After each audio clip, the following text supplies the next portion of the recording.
Hello and welcome to Bangladesh Today. I am Mugdha Kapoor. Media freedom has come under attack in Pakistan, with the Taliban trying their best to turn the country into another Afghanistan. The recent attacks on media houses certainly point in that direction. In contrast, the media is still very much independent in Bangladesh, despite the pressure from the Islamists who have ideological links to extremists in Pakistan. The media in Bangladesh also has the support of civil society, unlike in Pakistan. Media is said to be the fourth pillar of a democracy, but the media in Pakistan is under the scanner for giving in to pressure from hardliners.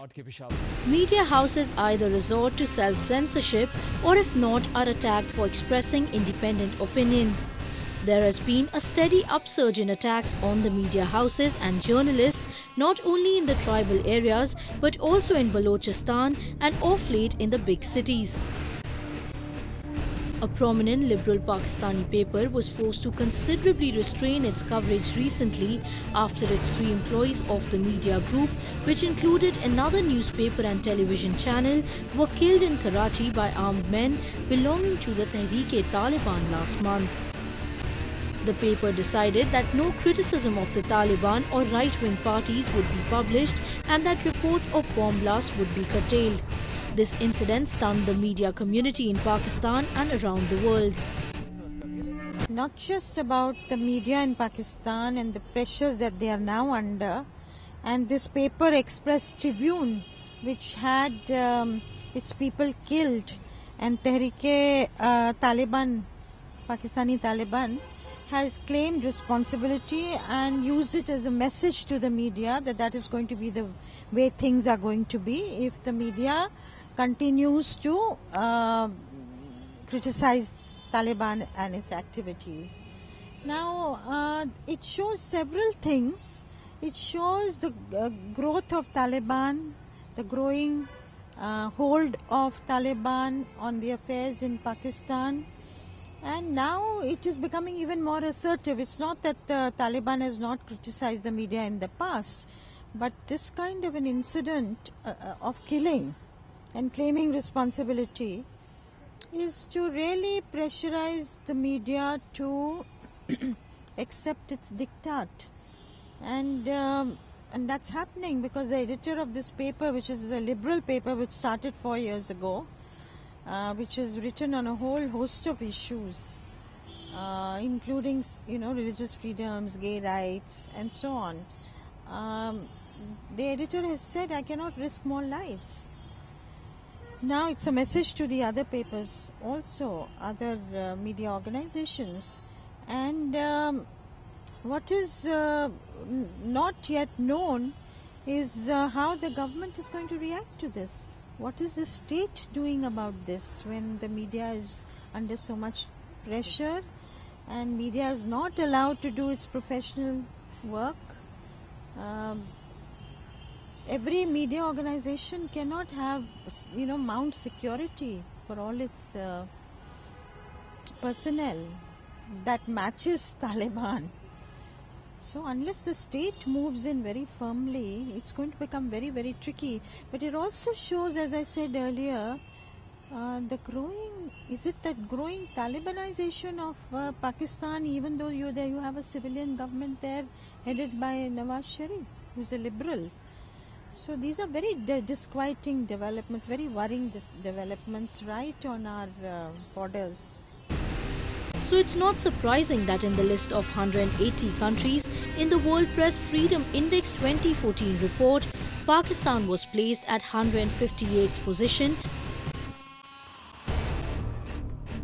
There was lack of interest in rendering justice in Pakistan, where the government seems powerless against not only the Taliban, jihadis and other armed forces, but also the military apparatus, which international observers describe as a state within the state, said the report. Similarly, in 2011, Reporters Without Borders listed Pakistan as one of the 10 most deadly places to be a journalist.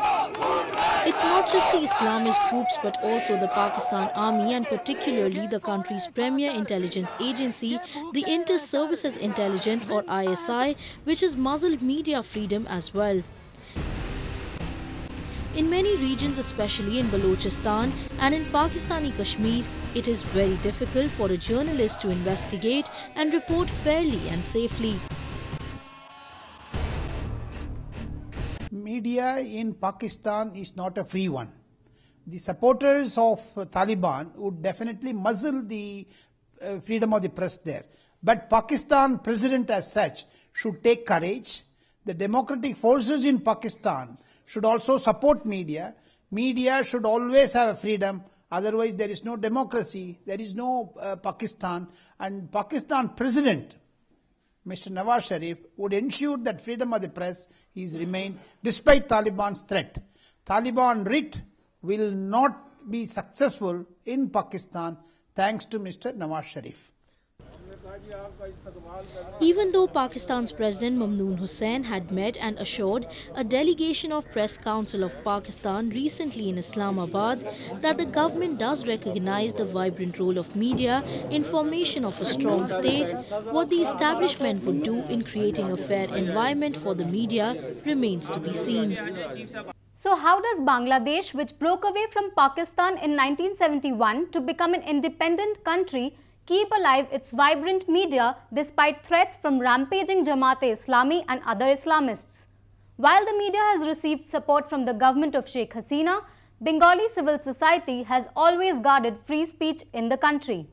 The Secular Society and Liberal Awami League government has ensured that Bangla media has not gone down the path as Pakistani media.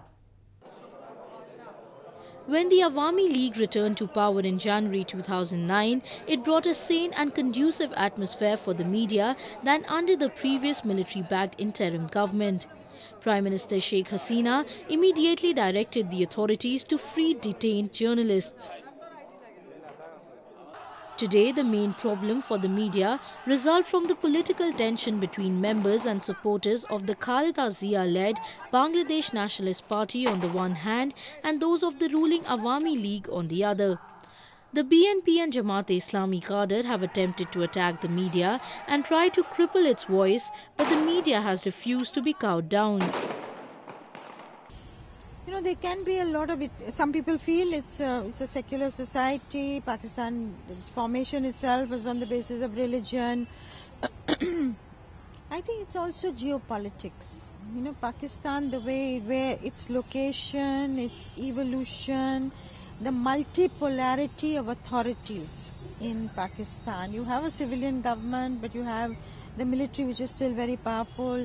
You have ISI, which is very powerful, which has a bearing on major decisions. And then now you have the growth of Taliban asserting its influence. In Bangladesh, it's a little different maybe. And the geopolitics does have a bearing on, you know, the society. So those could be reasons why you still have more freedoms in Bangladesh today. Last year or so has been a testing one for the media in Bangladesh. The 1971 war crime trials and the Shahbag protests proved to be a litmus test for this fourth pillar of a democracy. Seeing the tide turning against them, the Jamaat-e-Islami launched a violent offensive on the streets of Bangladesh, attacking public property, burning buses and threatening media outlets.